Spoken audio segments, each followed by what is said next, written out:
aí, minha querida? Pronto, minha querida. Aquela caminhadinha, né? Aquela caminhadinha delicada, tentando fazer não vazar o áudio no microfone. Mas não vazou, mas é que a gente presta atenção em tudo, meu amor. Aqui, sabe? Pousa uma pomba aqui na sacada, eu já fico tentando entender o que ela está fazendo ali. É a cabeça da âncora. Por qual motivo Débora está aqui com a gente? Para falar, claro, de economia, mas um assunto específico. O Banco Central vai fazer hoje uma primeira intervenção no mercado de câmbio desde 2022. É um movimento que acontece por causa da alta do dólar, que fechou ontem acima dos R$5. Débora, intervenção no câmbio? Que raio é isso, minha querida? A gente tem que intervir de alguma forma, né? Bom, de uma maneira bem simples para quem está nos assistindo. A intervenção do câmbio nada mais é quando o Banco Central vê uma volatilidade na moeda e para controlar essas altas disparadas assim, ele coloca mais dinheiro, mais dólar à venda disponível no mercado. Dessa forma, a gente não fica dependendo apenas de reservas ali de investidores estrangeiros e a gente consegue controlar melhor essa volatilidade da moeda, ou seja, altas e baixas. Nesse caso, uma alta aí com o dólar passando de mais de R$5, que foi o que aconteceu ontem. E por que a gente tem altas como essa que a gente acompanhou ontem? Nesse caso, por causa da economia americana. Por lá tiveram alguns dados que foram divulgados ontem, que mostrou que a indústria por lá voltou a crescer bastante. Isso já não acontecia há um tempo e isso reforça o quanto a economia americana ainda está forte. Com isso, eles não devem começar a cortar os juros por lá. A gente tem ainda a inflação que não está controlada por lá, tem aí a indústria que está muito forte, geração de emprego, ou seja, todos esses são fatores que contribuem para que o Banco Central americano não decida cortar os juros. Mas o que tem a ver os juros americanos aqui no Brasil? Se a gente tem juros lá muito altos, a gente acaba atraindo os investidores para investir lá, que é uma economia mais resiliente, tem retornos maiores, ou seja, o Brasil não se torna mais tão atrativo, ou seja, a Bolsa aqui no Brasil não se torna tão atrativa porque tem um risco maior. Então, os investidores começam a colocar dinheiro lá e não em países emergentes como o Brasil. Isso faz com que as nossas reservas de dólar também comecem a cair um pouco mais e por isso a gente vê o dólar disparando. Aí o Banco Central, que não fazia isso desde o ano passado inteiro, isso não foi feito lá em 2022, também pelo mesmo motivo, porque na economia americana, na época em 2022, ia aumentar demais os juros e isso fez com que o dólar por aqui disparasse. Se a gente tem um dólar muito alto, isso afeta na questão das importações, alguns produtos ficam mais caros. É bom para exportação, para quem exporta, beleza, mas para trazer produto aqui para dentro fica mais caro.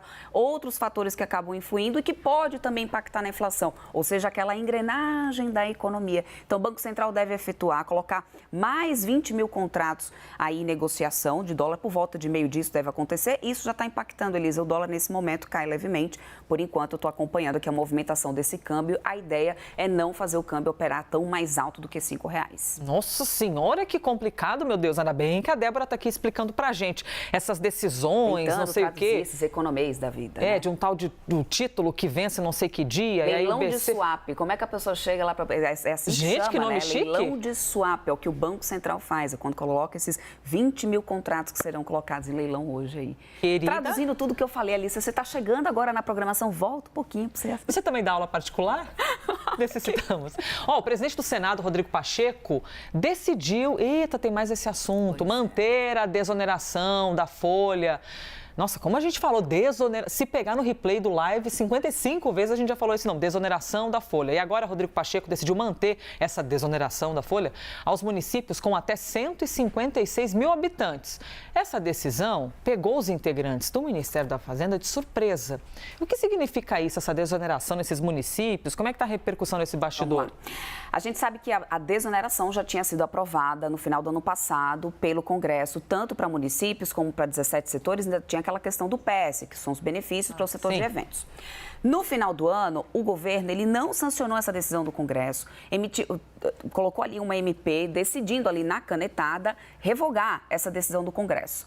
Ontem, o Pacheco deixou um recado muito claro. Não pode uma MP ser considerada como mais uma instância do Legislativo, que era o que estava acontecendo. Por isso, ele retirou dessa MP, que ainda estava lá transitando, essa questão da desoneração dos municípios. Dos 17 setores, já tinha sido retirada lá atrás. Portanto, permanece a desoneração. Ou seja, o que é essa desoneração? Eu vou aqui no telão para poder explicar para vocês. Que é justamente o benefício, no caso dos municípios, que tem até 156 mil habitantes, o benefício de você poder fazer aquela contribuição patronal, a contribuição pelo INSS, na alíquota de 8% e não de 20%, porque isso faz pesar muito mais a folha de pagamentos de menores municípios que têm menor arrecadação, isso faz muita diferença. Só que acontece que isso daqui vai gerar, por estar mantido isso daqui, isso vai gerar um impacto de 10 bilhões nas contas aí do governo, foi o que eu apurei já com algumas fontes lá da pasta mesmo, por causa dessa desoneração que está mantida para os municípios de até 156 mil habitantes.